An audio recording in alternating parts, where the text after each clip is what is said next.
This is KGW News at noon. Breaking news, the Portland Thorns have a new owner. According to a source close to the sale, Raj Sports paid an NWSL record of $63 million to buy the club, and it will build a new training facility for the team in the Portland area. The team will continue to play at Providence Park, but Raj Sports is based out of California and owns the Sacramento Kings. Lisa Bethal-Mirage right there will be controlling the owner of the team's NWSL governor. Her brother will be alternate governor. Merritt Paulson put the team up for sale after an investigation found a toxic culture of sexual, emotional, and verbal abuse across the league and within the Thorns organization. The two front office staffers were let go, and the investigation also showed patterns of misconduct by Paulson. In a statement, Bethal-Mirage said, "This is a milestone day for our family and for the amazing Portland community. Everything we do centers on positive impact. As fans ourselves and as seasoned sports and real estate operators, we believe in the future of Portland and the NWSL and the tremendous opportunity that surrounds this iconic team." We had reports of an explosion sounding with fire seen around 5:30 this morning. First crews arrived, confirmed that there was fire from one of the stalls. A devastating fire at the Portland Mercado. The popular food cart pod and retail space along Southeast Foster Road goes up in flames this morning. Thank you for joining us at noon. I'm China Green. The Portland Mercado opened in 2015 and has helped many Latino-owned businesses grow. Portland Fire says someone called 911 after seeing flames. It took firefighters about 20 minutes to put out, but it proved challenging for them. This is an interesting food pod. You've got the food carts at one side, but you do have a brick and mortar structure that's attached to it, and that's what we're dealing with.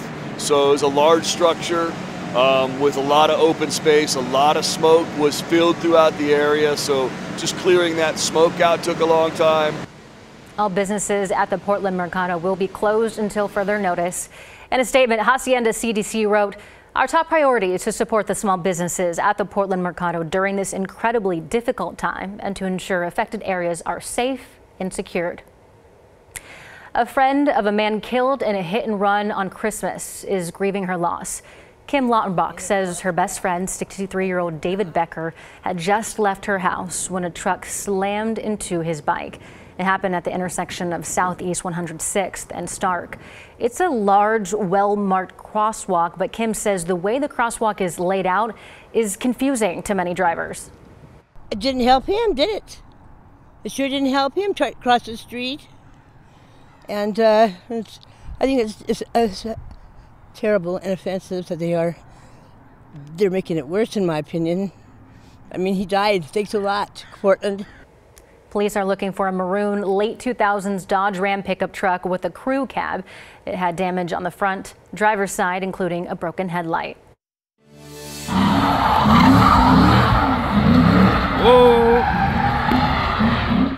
Multiple scenes like this one played out across Portland over the weekend. Police arrested 19 people in their crackdown on street racing and street takeovers.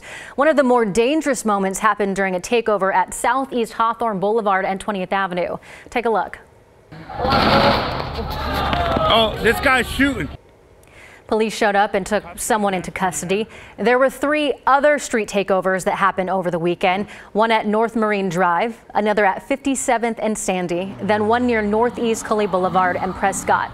While witnesses say they didn't see police respond to those incidents, Portland police say they spent 10 hours on both Saturday and Sunday night breaking up street takeovers all over the city. Police also issued 13 tickets, seized 7 guns, and towed 21 cars. It is a welcome sight on Mount Hood, fresh powder. It's been a pretty slow start to the ski season, but that is about to change. Thomas Schultz has more from Government Camp. Yeah, I was a little disappointed coming up, but it's okay now. I would like the snowflakes to be a little bigger. For more than a month, many have waited for snowfall in a season where climatologist Larry O'Neill says we've seen 60% less snowpack than an average year. So right now we're near historic lows for this time of year for a snowpack. Due to a warm El Nino season and a warming climate, there's concern if ski resorts will see the amount of snow needed for a successful year. So we're not expecting the snowpack to become, really robust or really great. Some resorts, like Ski Bowl, have been forced to delay opening. It's been a little bit of a challenge getting going here. It's dreaming out here. It's beautiful. Though the new year, Yes, this is beautiful. is bringing new weather. I'm digging it, man. This is Jeff Hornick and others are finding their balance and hitting the slopes Tuesday. Oh yeah, it's great to have snow. You got it. Skiing on fresh powder, too. Something Hornick hadn't seen in a while. there hasn't really been any snow since, last week. And last week there's some bare spots and running limited runs. And with heavy snow Tuesday and more expected later this week, O'Neill says it's still possible for snowfall to approach historical averages. So it's a really divergent path we could go on. Yeah. Leaving skiers hopeful. Get your skis. It's probably coming. Thomas Schultz, KGW News. A lot of smiles in that story there. But Rod, the snow will really start to pile up over the next few days. We think that's a possibility. How about that? Here's a look at our live Timberline camera right now. I mean, at least there's snow on the asphalt of the parking lot. At least the temperature's below freezing, 29 degrees. Timberline reports 3 inches over the past 24 hours. Their base at 26 inches, which is really low. And actually the Mount Hood specific test site area measuring the snowpack at only 29% of average this morning. Now, if you are traveling this afternoon, it's not really bad. There's 33 degrees. Government Camp is just wet. Santee Ann passes showing wet pavement and a temperature of 32. Obviously, that'll get icy later today as temperatures drop somewhat. But the big story is a pattern change that will really start to take place with a cold front coming in this Saturday. This Saturday, absolute winter storm conditions expected up in the Cascades, with over a foot of snow at pass level potentially, the snow level eventually during the day dropping down to 2,000 feet. Now this is Friday noon, right before we get to that storm. There's this big gathering of Arctic air blanketing Canada.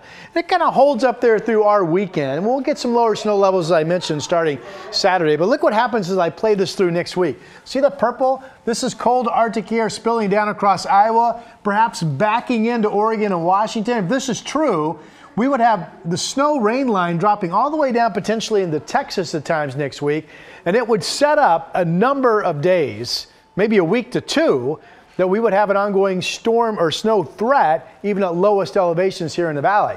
Now look at this, 63.5 inches of snow. That's what the modeling is saying could fall all total from today through that big storm on Saturday, and more storms to come next week. Now for the valley, really watching a system that sets up Wednesday of next week, January 10th. That potentially could bring some snow to the lowest elevations, and it's possible that, again, this would be an ongoing threat of a week or two of very cold air. China, that's an about face from the mild record December that we just finished. Back to you. Ron, thank you. Investigators are piecing together what happened when a Japan Airlines jet crashed into another plane as it landed at an airport in Tokyo. The crash left 5 people dead. NBC's Janice Mackey-Freyer has the details from Tokyo. Investigators are combing through the crash site at Haneda Airport, which is just behind me. On-ground collisions between aircraft are very rare, so they're trying to determine exactly what happened. Japan Airlines put out a statement saying that Flight 516 from Sapporo was given clearance to land at Haneda, but then the surveillance cameras at the airport showed that when the plane did touch down, it appeared to hit something on the runway and then burst into flames, eventually skidding all the way down to the end of the runway to a stop, engulfed in flames. Inside, the cabin was filling with smoke, filling with panic.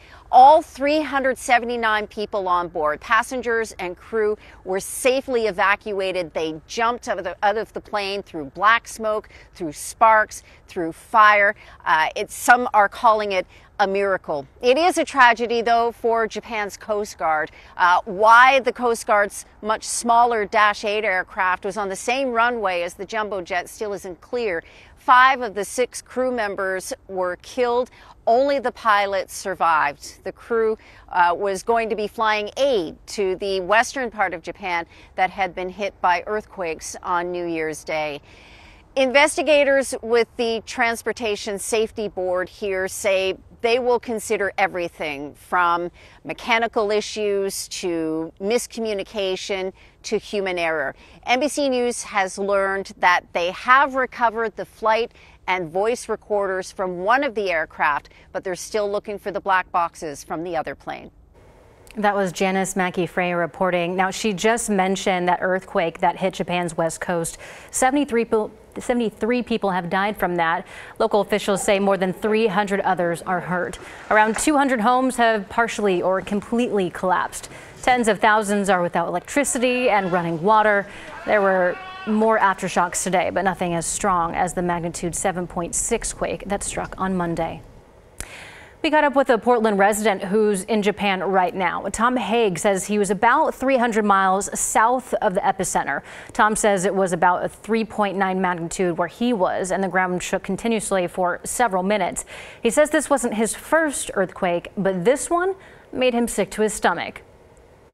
It was harrowing because I've been in quite a few earthquakes in the past, and they seemed like they were very aggressive and violent, but short. And this was the opposite. This was like a wave that would not stop. And it was 5 minutes before it really slowed down for good.